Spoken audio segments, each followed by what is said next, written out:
there's the Citrus Club connection. And we're connected. Happy Friday, everybody. May 25th. I can't believe it. Last Friday of May. And I am with my friend, and I don't want to say old friend, no. My wonderful longtime friend, Helen Vella Basilone. Hi, everyone. Hi, Glad everyone. to be back here right, at the Citrus she's Club. back at the Citrus Club. I know. She doesn't age at all. Oh, thank you. You really look the same, if not Really? younger. Really? So, yeah, so let us know. See, for me, it's the alcohol because it preserves all my organs. Yes. That's especially my skin, I hope. So let us know you can hear us or see us. Bob Moylan's on. Oh, we got a thumbs up already. You remember Bob? I do, yeah. Yeah, Bob Moylan. He came on the show. He and Lisa Sue came on. Yeah. They were awesome and hilarious, and we had a blast. But look how you look amazing. Diane Bourne's on. Hey, Diane. It's the makeup. It's not. It's we don't have a makeup budget. All the budget goes to booze. I just want to tell you that. Cheers. Happy Friday. Yeah. I don't know what mine is. Hey, Monica. Hey, Tanette. All right, so we have a history. We've known each other for a very long time. I mean, I was trying to think in preparation, my 2-second preparation for today, how long it had been, but it's got to be 10 plus years or more, right? 15? Coming up 15. That's amazing to me. I know. And then you left me. You went down and you moved down to Hallandale or Fort Lauderdale or somewhere down south. Hallandale Beach, yes. Hallandale Beach. Mm-hmm. Well, you were always a beach person. You love the beach. I love the beach, yes. But we had so much fun up here. I do miss that. Me too. You were here with the old club and we had that little bar that was only like 6 seats and Ted Smith was our bartender and he was amazing and we'd have such a great time. We still have a great time, I do, here at the club, but we definitely miss you. And they still have the little mafia corner. They still have the mafia corner. Trust me, they try to avoid me at all costs. They probably send you messages down there. Please come take Ted Bogert from the mafia corner. No. But yeah, it's been so long, but I haven't physically seen you in a long time. No. Keep up with you on Facebook. Try to keep up with you. Look, you're doing amazing things, but. We just hit it off, became fast friends. Her over Chardonnay, which she doesn't drink anymore. No. That used to be her drink, and I'd be like, Chardonnay, come on. Yeah. And me over whatever they were pouring at the moment. Vodka, lots of vodka. Martinis. Oh, yeah, that sounds good. But welcome. I'm so glad you came all the way up. You had meetings and stuff, but you said, let's do a show, and I'm like, let's do a show. I'm so excited to have you physically here doing it. So welcome to the Crazy Ted Show. It is crazy. I've been watching it, yes. But it's good. I like it. Thank you very much. So tell them a little bit about you. Give a little background. You have an amazing story. You know, one of our hashtags is What's Your Story? That's how we do the show. So you have an amazing story. Share what you'd like to share on air. Because crazy but the best show. I love you, Monica. You get a drink for that one. I didn't even pay her to say that, but give them a background on you. Well, a lot of you already know me and have met me, but for those of you that haven't, I came over from the UK 15 years ago, and the Citrus Club was one of the first places I joined. But my background in the UK, I came from a corporate background for business-wise, and then I started my own business as a holistic therapist, helping people to quit smoking and lose weight and help them with their emotional challenges. And I worked a lot with children as well, and when I came over here, I worked with kids as well, because I had not a good childhood growing up, and so therefore it was my passion to be able to help people with their children, to be able to understand what the kids are going through and to be able to help them put the kids through a good emotional state, because a lot of parents listen to the kids but they don't really listen to their kids, and so I grew up that way and I didn't want that for kids, so I got into what I do through my own experiences, and over the years with all of my clients, whatever they've experienced, I've probably experienced as well, because I had a not a good childhood, abusive, and then I've been married, I've been divorced, you know, I've had death in my families, I've had children, I've had grandchildren, so I have a well-rounded lifestyle that can help everybody with their challenges that they go through. So you have a point of reference. You're not just jumping in and going, all right, I had the best childhood on the planet, but now I'm going to tell you how to fix your life, because you you had to go through it yourself, and then you had to figure out a way. Hey, Danielle, and Monica, you had to figure out, all right, what is going to work for me? Because obviously the healer has to have some healing going on. Absolutely. And I found what worked for me, and with my experience of how I overcame a lot of my emotional challenges is now what I teach others. And every adult that I teach, I ask them to teach a child. And then hopefully I like that. when the children come up to adults, their therapy sessions might not be as intense because they've used the tool throughout the childhood. Somebody's taught them. Hey, Joe Lopez, I want to say, I love to say hi. Don't you love, one of the things I love about Facebook is like having them. I haven't got my glasses on. That's all right, I have my contacts in. You know? I love the immediate audience interaction because people really do want to say hi, let you know they're here.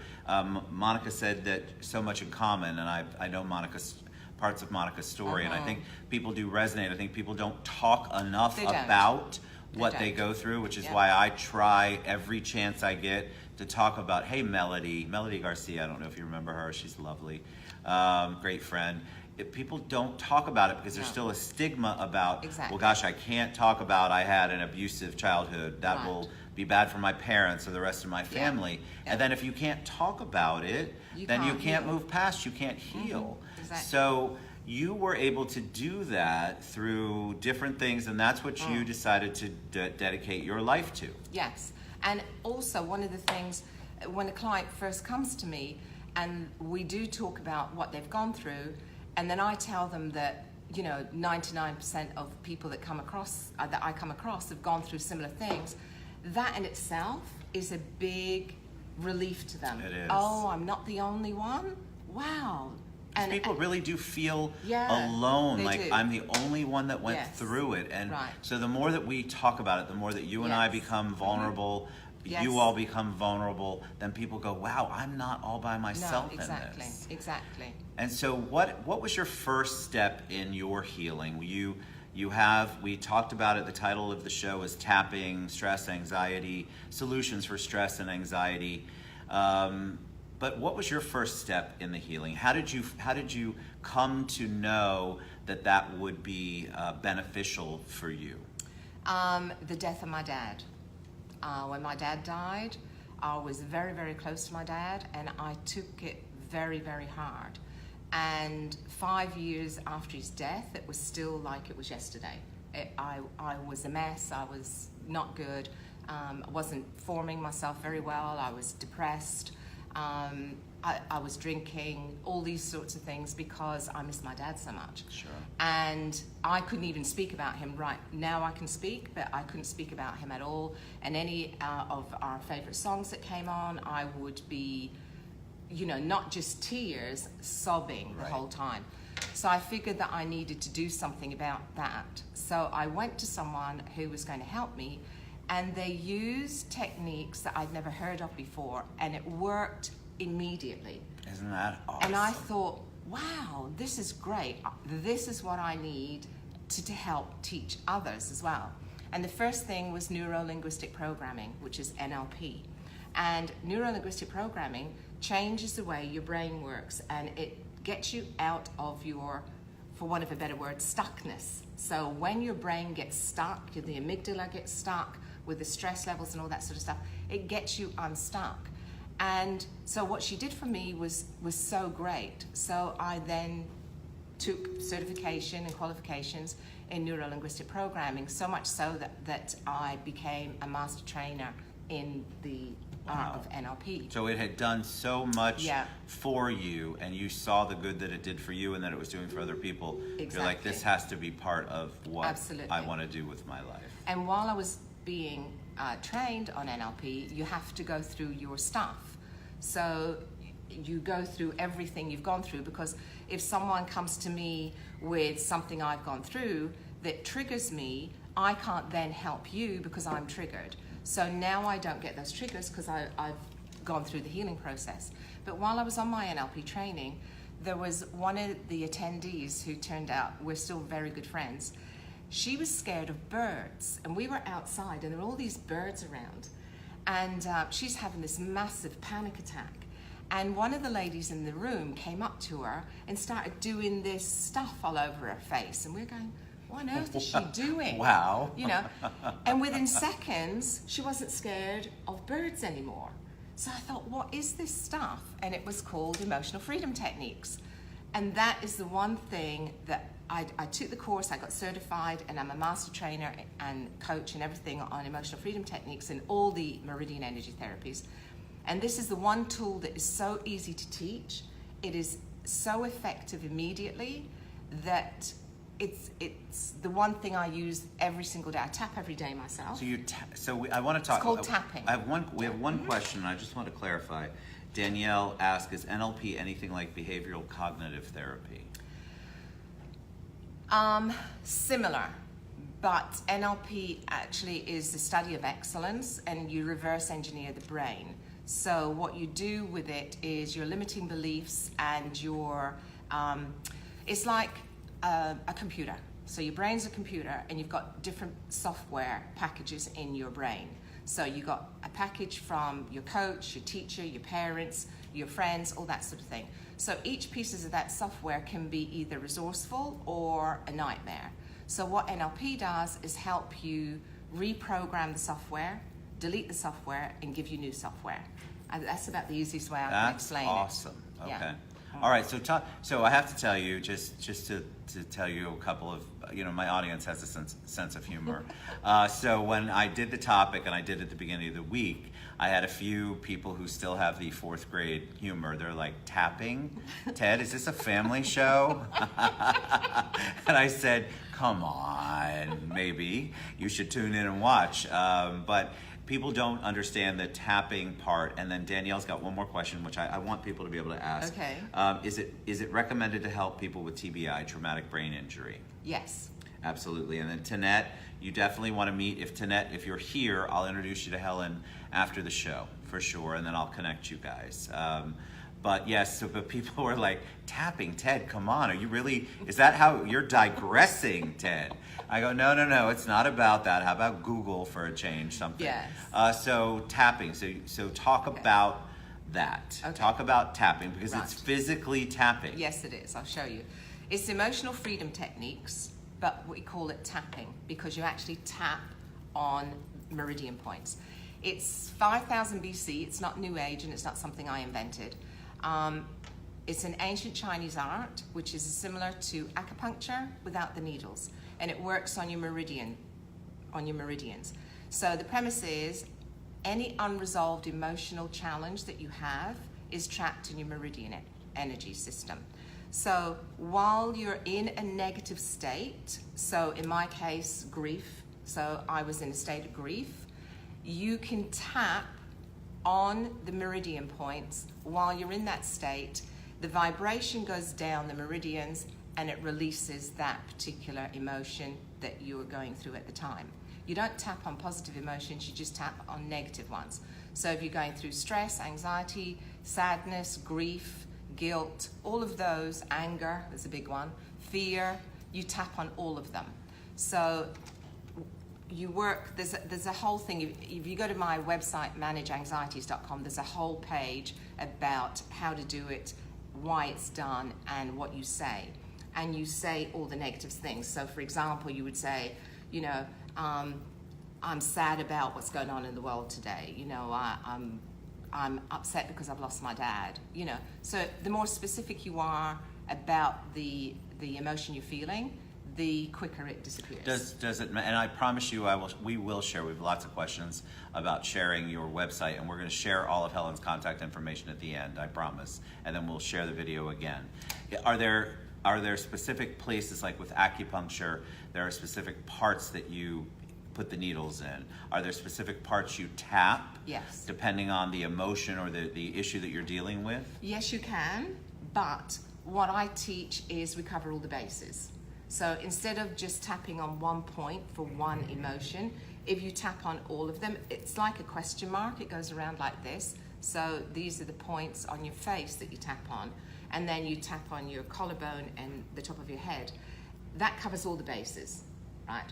So, but yes, you can, and I usually do when I have a client with me, and I will tap on one particular space. So, for example, if you're going through anxiety and your stomach is affected with that, then you can tap on your stomach meridian and just tap there. But it's too much to teach people all of that. Sure. So we just cover all the bases. It's basically. fascinating. And Yeah. so so the thought process is you're tapping on it, you're saying it out loud, you're speaking out loud what you're anxious about, stressed about, Right. and then the energy or the vibration goes to whatever that blockage is and then unblocks it. That's and then right. is there a lot of repetitiveness in it? Do you do it for a certain period of time? Does it take just one shot, or are there? Depends on the intensity. So 0 to 10, 10 being bad, 0 being good. You want to be able to be at zeros all the time. So the world we live in today, that's pretty, a big task to keep everything down to zeros. So if you start off at a 10 plus with an emotion and you tap and you come down to a 5, then okay, that's one round. Then the next round you might come down to a 3, and then you might think to yourself, okay, I'm good, I can cope with today, but I'm down to a 3. When I do it and I have a client, I always get them down to zeros, because when you tap on yourself or you do any self-healing, there's always something in your unconscious mind that you're not going to face. Sure, right? I believe that. So you'll get yourself down to 3s or 4s or 2s, Right. but I take you to the place you don't want to go, and then we get down to 0. Is there a lot of, I would imagine there's got to be a lot of, sobbing, or, because Yes. it's a release, because what happens is when that blockage comes out, watch out. I mean, Yeah. right? Isn't there this whole emotional thing that's coming It out? is, but everyone's got different emotions, okay? You can cry, you can laugh, you can have a whole energy move, shift and get all tingling. You can be hot, you can be cold, you can belch. The one that is really the best is people laugh. And this usually happens, in my case, with my clients, because I know there's people out there that do tapping as well. Males, they'll laugh. Do they? And one client brought her son to me, and he had a release, and he was laughing. And the mother goes, will you stop laughing? And I'm going, no, that's the release. He's laughing. So it just depends on you as an individual will have Right. a release of whatever it is specific Because to I you. think, so men in general. So it's not always crying. It's funny because on the show we counted, we're at 35, 36 men who have cried on the show, right? And I think they say it out loud, which is part of what Yes. you do. Mm-hmm. And it's the first time they've said it out loud. But I also have had men that they laugh. Yes, that's right. Because when you say something out loud that you've held in for that long that has the blockage that you're Yeah. talking Mm-hmm. about, oh my God, it's such a powerful thing to watch. It is. But it's not it's voicing it, but it's hearing it. Right. Right? It's when Right. you hear yourself say it, that's what the shift Right, is. and Yeah. it's a huge shift. It's amazing to watch. Yes. But this is That's why I do what I do. children. I know, and you're Yes. fantastic at it. I've Yes. seen. It's great for kids too. So there's no age No. group that you can't address. What are some of the biggest challenges that people have when? So you've got clients that are, I know, all over the spectrum, and there's so much. I feel like people carry around so much unfinished business and so much stuff that they don't deal with. But are there emotions? Are there things that tend to take longer to tap out? For that's my word. Yes. Tap out than other things. Yes. And the reason is because the person doesn't want to address it, right? And that's where I have to go a little bit around to come back to where we need to be. Because people can say, Yes. they can have the wherewithal to know that they want to be healed, they want to get Right. past it. But that doesn't mean that they're ready No. to do it, Well, or that usually- they want to let it go. Well, usually, say someone comes to me, a fear of public speaking, okay? And so when they walk in, or we do video or whatever, they'll say, I've got a fear of public speaking, right? Is how they'll book the appointment. As soon as they're in front of me and I explain what we're going to do, the subject completely changes. We don't even talk about public speaking. It's something else. Sure. So usually, a fear of flying, a fear of crossing over a bridge, getting up in front of people are all metaphors for something else. Right. Right? And I usually know what it is, but I never ever tell my clients, because that's the difference between talk therapy and what I do. I don't tell my clients. I have them work it out with the techniques that I use, and they have to have the light bulb moment. They do, Yeah, right? because if they don't have it, it's not going to work. You're right, Danielle. We deflect. It's Yes. easier for us to deflect. We have the guards up. We have the stigmas Yep. that go along with feeling anything or emoting anything. And God forbid you show your vulnerability to anybody. That's a horrible thing, which I think is the complete opposite. Yeah. But people are taught to hold back and to not express. And especially when you're talking about something deep-seated, something that you've been abused, you had abusive parents, you've been sexually abused, you've been physically abused in a relationship. There are so many deep-seated things that people are just so afraid to come out and talk about. So I can't imagine the blockages in the body, in the meridians. I'm saying these words. I'm hoping I got it right. I have no idea. Yeah, you're I'm good. trying. Correct me. Trust me. When I have my pastor on, he's like, that's not exactly in the Bible, Ted, but Well, we're going to talk about it. But the thing is, it's not only that. We learn as children at a very young age strategies for survival, Absolutely. regardless of how our upbringing has come along. We learn our strategies for survival. So this is one of the programs we've been given in our head. So therefore, we go to our default survival mode. So when someone comes along and starts getting emotional and you don't want to address it, you'll go to your natural survival default mode. Correct. You know, Isn't that your, amazing? Your strategy, yeah. And you're right, Danielle. People don't want to talk about things that are frowned upon, like suicide in the family. I know as a survivor of an abusive childhood that my survival mode, it turns on in a second. Yes. If I'm in that mode. I mean, I can go from because I have PTSD from it. I do. Yes. I've experienced it, and I'm aware of it, and it's gotten so much better with age and with the things that I do and the things that I practice to try to be in control of that. But there can be a switch that gets flipped, and I'm immediately in survival mode. Yep. And you may or may not know it, you may or may not experience it, but I'm going through it, and I Yep. know that other people do, and those people don't have the training. They haven't had a Helen Vella in their life. They haven't had somebody Yeah. tapping with them, and they don't know. And so sometimes it comes out in a burst of energy, a screaming, a yelling, a having a fit. You just don't know. That was their survival mode. Because honestly, as a child, you learn those things, and you learn what to do to make sure that what you don't want to happen to you doesn't happen to you. Exactly. And so it can be an incredibly powerful thing to have someone, have Helen tap with you, tapping with you. Yeah.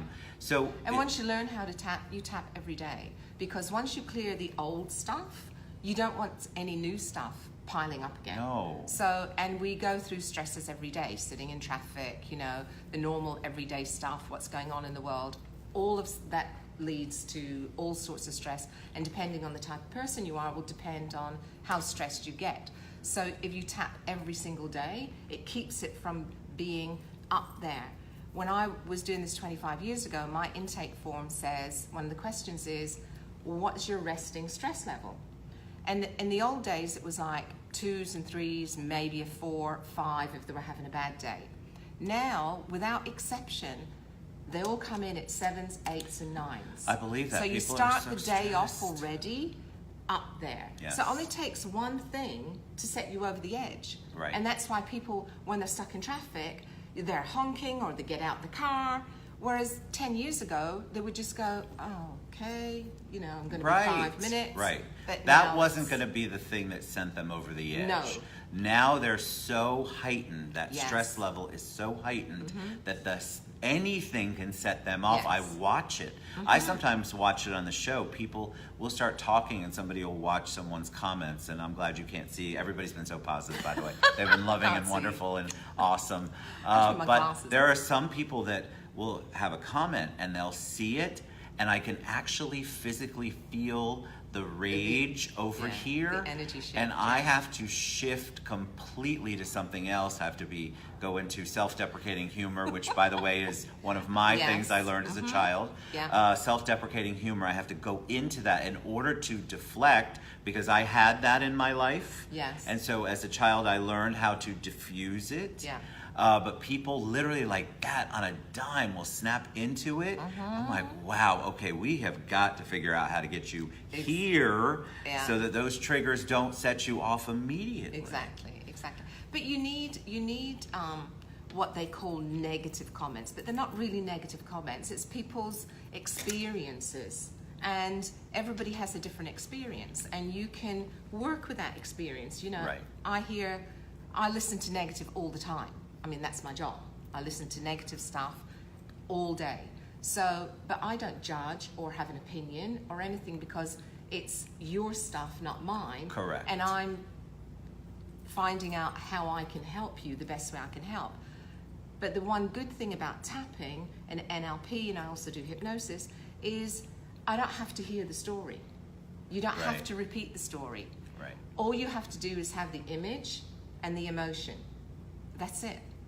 You know, so that's one of the good points about how I get my clients, because if they've gone through something really drastic, you know, they've been raped or whatever, they don't have to repeat it. They don't have to talk about it. They can just, because you can only have an emotion now. You can't have it yesterday or tomorrow. You can only have emotion right this second. So my question is, okay, bring the image up. What do you feel now? And that's what we tap on. I love that. You know? All right, so we are going to share all of Helen. It goes fast, right? I know. We're going to share all of Helen's contact information, because you have a lot of love right here that's been going on. Really? A ton of it. Thank you. I know. Thank and you. then we're going to share how to get her books, how to reach out to her on her website, how to reach out to her for her services, because she's just an amazing woman. So blessed to have you as a friend. I'm so glad that you came up today. I love it. The energy is so good, and I think that we need to surround ourselves with healing people. And you need to not be so hard on yourself if you have a moment where you go back to that, because there are ways, tapping, there are ways for you to figure out that you're not a bad person because you're having a bad moment. We all have this history that we're bringing with us, and we're all trying to figure out how to deal with it. So you want to surround yourself with a lot of love and a lot of support, and then a professional who knows what they're doing is certainly helpful. We could all use it. I had it for a number of years. I'm not afraid to say it. I'm a huge proponent of it. If you're not feeling like you can do it on your own, which most people can't, go to somebody who can. So any parting words of wisdom for them, anything you want to leave with them before we head out? Just reiterating what you're saying, you know, don't be afraid to ask for help. You know, a lot of people just don't want to ask for help. And once you've done it, my process is very quick. It's not something you go to therapy for 20 years. It's not that. You know, it can be 1, 2, 3, 4, 5 sessions. You know, it's not a long process depending on what we're dealing with. So a lot of people get scared about the fact, well, I'm going to therapy, but it's not that at all. So I would say, you know, and also if you see people or know people that are going through things, you know, tell them about tapping. You know, obviously come and see me, but you know, there are videos on YouTube and all that sort of stuff where you can see how to tap and how effective it is and how you can do it. And 2 books here, Emotional Eating and Grief. I wrote the one about grief because of my dad and my grandmother. So, and in these books, it shows you how to tap on those particular subjects. And they're on Amazon.com. And we're going to provide, when Helen shares the video, Helen will provide all of every link that you could possibly want. And then I'm going to share it again with all of you across all my social media. You were amazing. I didn't think anything else. Love you to pieces. I'm so Me too. I'm so thankful for you. Yes. And we love you guys. So she'll reach out. We're friends on Facebook. You can find her on my Facebook, and then reach out to her, and then Helen will respond to you guys, all your questions, all the love you sent, and I will too. So happy Friday. We love you guys. Have a safe Memorial weekend. Safe Memorial Weekend. Bye. Bye.